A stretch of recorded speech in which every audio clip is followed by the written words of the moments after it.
This is May 1st, Yom HaAtzmaut, and you asked me to record any recollections that I might have about Yom HaAtzmaut that I remember from my own life. Well, I'm 86 years old now.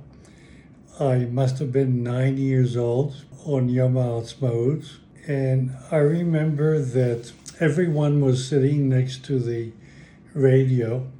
Obviously, we didn't have television. No one did in Israel at that time. And everyone was glued to the radio listening to David Ben-Gurion making the announcement of the declaration of the State of Israel and its independence on this date.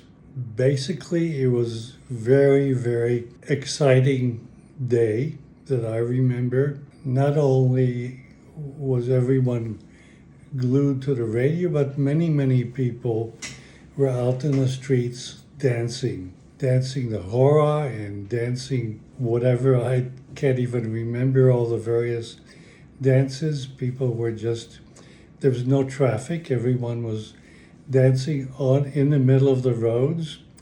We lived very close to Habima, and the whole area around Habima was just clogged with people singing and dancing, just really being very joyous. The only other recollection I have is that it was either that evening or the next morning that I remember that Egypt sent some bombers to bomb Tel Aviv. Israel had an air force of about 4 Piper Cubs and obviously no other airplanes. And I don't think that we had any anti-aircraft guns or anything else because the British confiscated anything that was of any consequence so that the Israelis didn't have any way to defend themselves from the Arabs, either on land or in the sky. But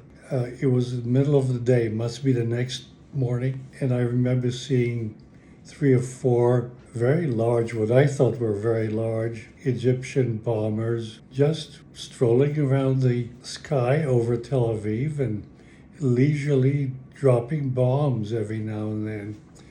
And I remember running to the next street next to us to see one of the bombs that hit a house and started a fire. And I remember as a 9-year-old, it was very exciting for me.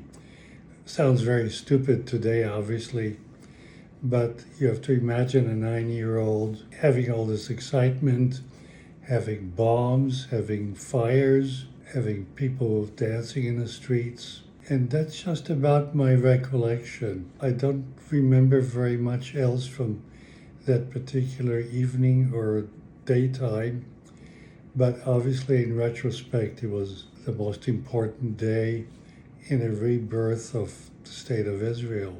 That's it for my recollections. It's not a lot, but that's kind of what an 86-year-old can remember from many years ago.